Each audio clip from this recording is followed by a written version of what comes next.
But now the rains weep for his halls with no one there to hear. What's up, guys and dolls? Showtune reference. In this video, we're going to unravel a major mystery using a minor character, Dareon from the Night's Watch. The topic is Lightbringer.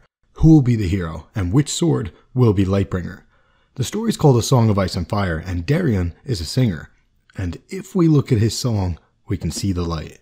Real quick, Dareon is this dude, but in the show, they make Pip a singer as well, and give him one of Dareon's scenes with John, so I'll use images of Pip in place of Dareon in this video. Dareon is a great character. The choices he made rubbed me the wrong way for years, but that's because I'm a dummy. Way too often, I see things as just black and white like Melisandre. But just like most of the people in the story, Dareon is gray, and the decisions he made were gray. I finally see it. And now that my interpretation of those events has changed, I dig his song, and it uncovers who the real hero of Game of Thrones is or will be, and which sword Lightbringer will be.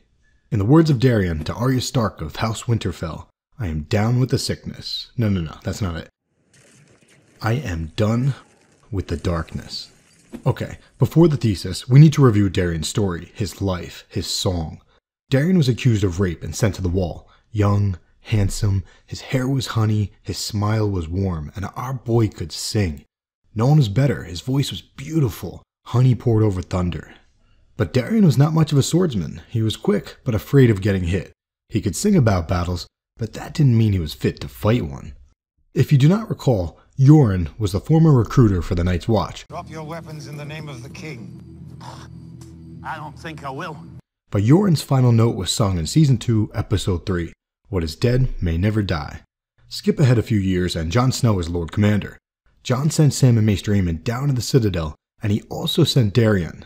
Dareon was to be the new recruiter for the Night's Watch, to sing songs about the Wall and valor, to inspire men to join the Night's Watch, or to brainwash them. That's your call. On their voyage down to the Citadel, by sea, the weather was brutal. They never saw the sun, the days were gray and the nights were black, except when lightning lit the sky. Maester Aemon got very sick. They pit stop at Braavos, and Sam determined that Maester Aemon was too sick to get back on a ship right away.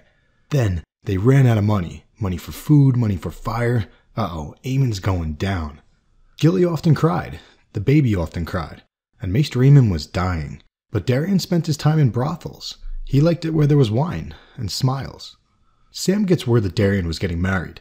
Not really, just a one-night marriage to a whore called the Sailor's Wife, who always weds before being taken to bed. But Sam reaches a breaking point and attacks Dareon for breaking his vows to the Night's Watch. Maester Aemon then dies, and Sam finally travels on to the Citadel. Dareon remained behind in Braavos to start a new life as a singer, but not for the Night's Watch, for himself, until crazy little Arya executes him for being a deserter of the Night's Watch. I cut that young boy's throat myself. Alright, that's Dareon's song, high level. Now let's look at the details. As an Arya fan, I used to be okay with this. The penalty for desertion is death. My man ditched the Night's Watch, he broke his vows, and who better than a Stark to give him justice, since that's the way it works over in Westeros more often than not, since the Starks are the Wardens of the North. Plus, Dareon would often flip out whenever Gilly and the baby would cry. But that's what babies do, especially when they're starving to death. So he would spend time in town, earning money singing, and spent the moolah on himself.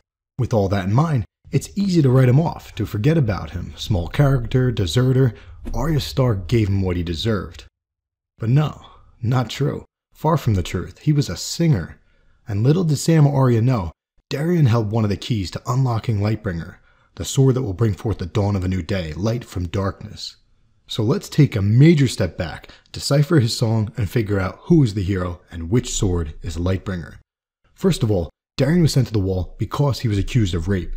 He denied this time and time again. You came to us as outlaws, poachers, rapers.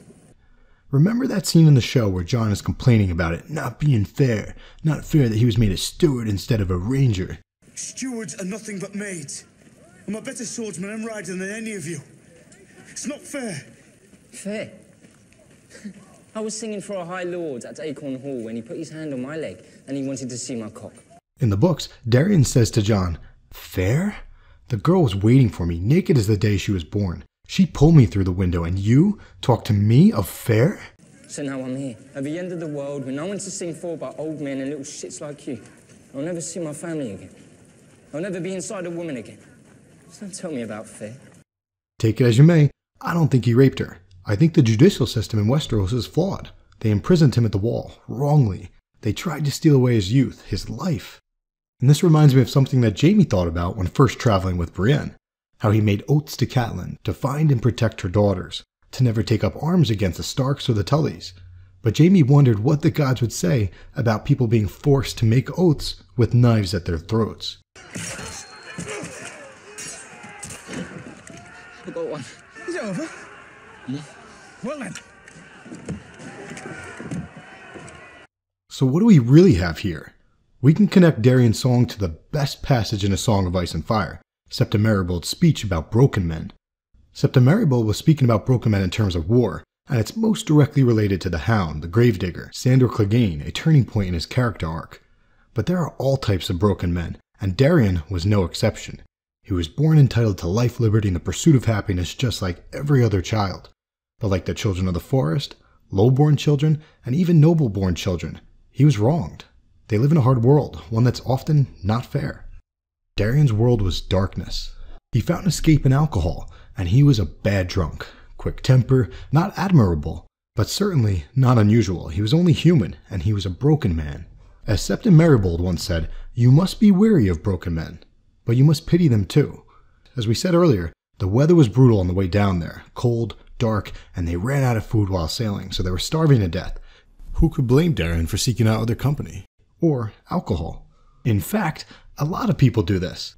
One of the best places to do so was in a brothel called the Happy Port. What an appropriate name for a brothel, a place where broken men can escape their harsh realities, their darkness. When Dareon sang on the boat, life was more pleasant for Sam, and when Dareon sang at the brothels, life was more pleasant for those around him. He sang of love, of passion. Dareon was a sword in the darkness. Dareon brought light to people's dark days, if only for fleeting moments in time. But Sam could not accept this. That's all I was, a coward who followed orders, no matter the orders. Whether fair or not, Dareon swore a vow, so Sam the Slayer attacked. Afterwards, Maester Aemon died, and Sam left Dareon behind. Dareon was still young, handsome, and he could sing. So he began to earn money, to form connections. His life was on the up and up, his darkness was gone, reborn amidst salt and smoke, the tears of his fellow broken men, and the fires of the brothels. Until Arya killed him for being a deserter. I'm your murderer. An innocent man escaped prison, and he was killed. Later on, Sam has sex with Gilly. You've got too much wood in there. And he reflects back on Dareon, how Dareon also broke his vows. We can take this back to Stannis and the peach. Unlike Stannis, Sam finally tasted the peach, the juices of life. But Sam still got a ways to go because he condemned himself for doing it. A man should never refuse to taste a peach. He may never get the chance again. Life is short, Slayer. Remember what the Starks say. Winter is coming. Here's the silver lining. Sam attacked Dareon. Right or wrong, we can all agree that attacking Dareon at this point was unexpected. Sam was still a huge coward. So this shows that Sam can change. He can grow. Maybe one day he will taste the peach without regretting it. Dareon was finally doing just that. Dareon was finally free, finally enjoying the fruits of life. Until crazy little faceless girl slits his throat. Then she took his boots, a clear reference to someone else's shoes. Neither Sam nor Arya walked in Dareon's shoes. If they did, they'd have understood why he resorted to alcohol. They'd have understood why he ditched his vows and why there was nothing wrong with that. Maester Aemon had told Sam that even the most fanciful song may hold a kernel of truth. Find that truth for me, Sam. The truth was in Dareon's song, not the songs he sings, the song that was his life. All I can do with time I've got left is bring a little goodness into the world. But neither Sam nor Arya could understand his song because they were not listening. Dareon's life, his song, foreshadows the hero of the story and Lightbringer, the sword to drive away the darkness. Violence is a disease.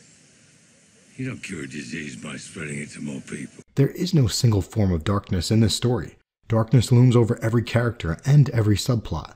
Every single person has the ability to do things to brighten the day for those around them, to fight the darkness. Thank you, Podrick. Now let's go back to Dareon's most important line. I am done with the darkness.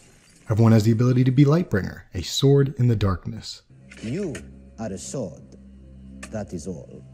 Everyone in the story has the ability to be part of the Night's Watch. There is no single darkness, there is no single hero, and there is no sword lightbringer. It's a metaphor. People are swords. Everyone has the ability to be heroes, and many of them will be. Maybe even some people who we least expect to be. Part 2 coming up in the new year. Hit subscribe, and have a great rest of the year, players. Live, laugh, love, eat clean, train dirty, pay it forward, fool cancer, you know the deal. Keep smiling.